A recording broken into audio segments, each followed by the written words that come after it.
Hey everyone, I am back in the van again, although it's our other van here, and I wanted to do this video at home, but the day's gotten away from me. Had to do some things I was not planning on doing, and I won't be home until later this evening, so probably too late to make a video by then. Wanted to talk about, first of all, Monday's lesson, and then get into today's lesson.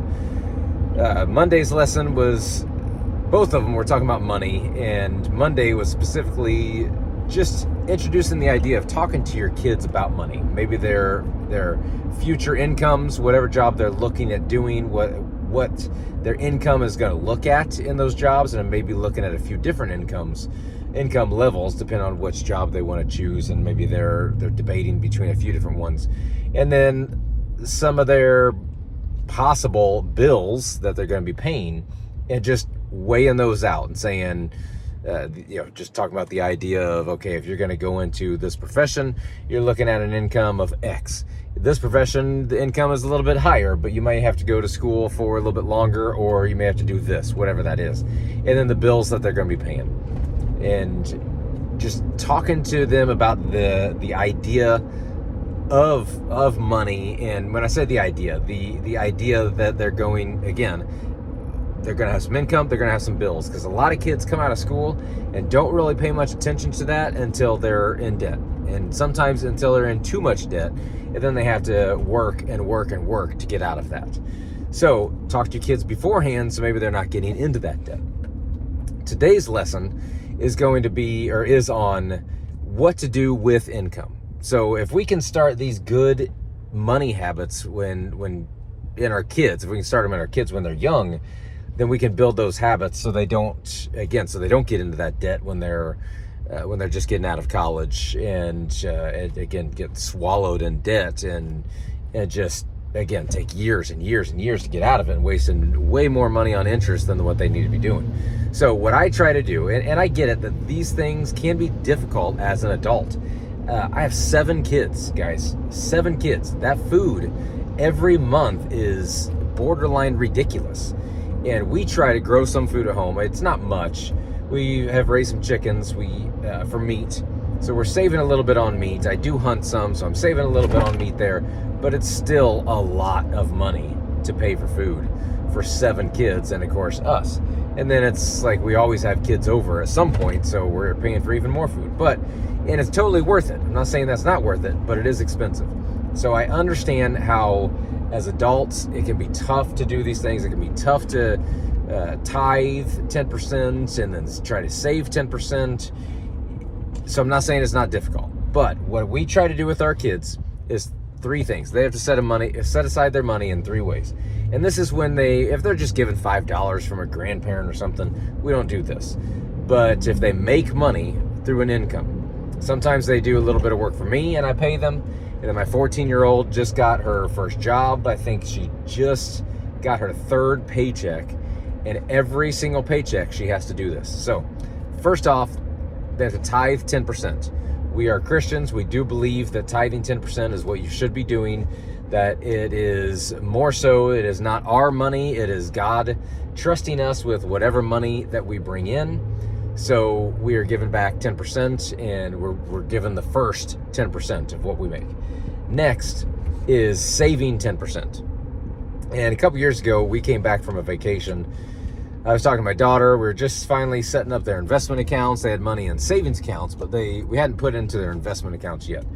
I was setting that up, and I asked the kids, okay, how much money do you have after vacation here? Did you spend it all? What? And she had a decent amount for her age. Actually, this would have been 3 years ago. She's 14, but she would have been 12 because it wasn't a full 3 years ago.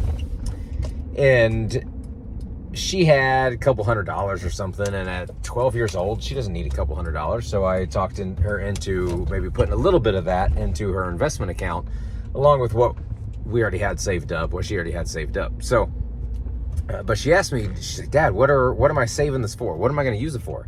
Is it going to be to buy a car when I'm older, or to help pay for college when I'm older? And I told her, ideally, no, neither of those. Ideally, you're setting this money aside. I'm pulling into a parking lot. We have our men's group dinner here in a few minutes, and so we're meeting at Applebee's. So sorry for the sun there, but I told her ideally no. The goal here would be to set that money aside. Sorry, just need to set that money aside, and you're going to live off the interest. So the goal would be to never touch that money and just get to where you're living off the interest. I heard something, I don't know the exact numbers, but I heard something a couple years ago that Tony Robbins had said, and he had told his son that if once he starts working, if he can save, and I don't remember the amount, a couple $100 a week, maybe up to $300-500 a month. And again, sorry, I don't know the numbers off the top of my head, but if he can do that for whatever it was, 10-20 years, he can stop saving, keep letting that money accrue the interest in the mutual funds, the investments, whatever he's in, and that'll be enough money to retire on. Now, depending on how inflation works and taxes work, everything, that may not be the case, but if I can get my daughter to start saving at 14, and if she's saving that 10%, now her last check, there was one, this last one was $200 and some. She didn't work a lot, and this is every 2 weeks. And the last one before that was almost $400. She worked a lot more that week. And of course, she's not getting paid a whole lot per hour. But if she can be saving, even if it is let's say $40, $20, $25, whatever that is right now, and she's putting that away, and that's earning interest, that's invested in some sort of mutual fund, stocks, whatever that is, cryptocurrency, earning some sort of interest, then if she can do that until she's 30, let's say, if she can just do it regularly all the time until she's 30, then she can potentially either let it sit there until, let's say, 50 and start living off the interest. And they're just random numbers. Or she can continue going with that, and maybe by 40, if she does it all the way up until 40, maybe by then she's just living off of interest. I'm 41. There's no way I can live off the interest from my investments right now because I did not start this early enough. But again, trying to teach these habits in our kids so they learn that now. And when she's making money now at 14, she doesn't need that money. Eventually she has to buy a car, but she bought a rabbit the other day and bought all the stuff to go along with it because she just has extra money to spend. She did put her money away and all the things we talk about. She had some extra money, decided to spend it on that, but she doesn't need to. She doesn't need to be out there buying food. She doesn't need to be, she's not buying a bunch of her own clothes. We're still doing that. So ideally, she could be putting a lot more away than that. And she might, as her paychecks go along and she gets a few things that she wants, and then she starts realizing that, from the last paycheck, she hasn't spent that $200, and she just got another $200, so may decide to just put $200 into savings. But anyway, again, back on track here. The idea is that she would start saving money now and building those habits. So 3 things again. First one was tithe. Second one is saving 10%. The third one is what we call short-term savings, and that's for whatever they want. And it's the amount that they want. So I let them choose the amount. She's usually 5 to 10%. She can put money away. She can put it into that account, or usually that just goes into her safe. And then maybe that's to save up for church camp.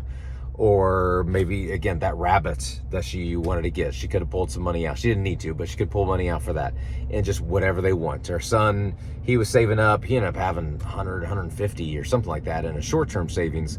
And we went on vacation a couple weeks ago, just a weekend getaway, and he pulled out, I don't know, $40 from that just to have as spending money in case he wanted. I don't think he hardly spent anything, but he had it there with him. So we do those 3 things. But the point, again, is to build these habits in your kids now, so when they're my age, let's say 41, they're set in these ways and they can continue doing this and not get stuck in those bad financial situations. So again, if you're not following us along already, go to these16things.com and put in your email address, sign up for a free newsletter. Absolutely free. Twice a week we send out lessons to help you talk to your kids about learning life skills, anything from self-defense to finance to cooking, anything like that. Tell me in the comments, if you will, please tell me in the comments, how do you teach your kids about finances? I know everybody's different. Luke here that's doing this with me, he does his a little differently. It's not wrong. Neither one is right and wrong. He just does it a little differently. Awesome idea that he's doing. So please tell me what you're doing in the comments, how you're teaching your kids about money. And if you like this video, like and subscribe. and then share this with your friends, share this with anybody who maybe has a teenager and doesn't know how to teach your kids about money. So thanks for watching, everybody.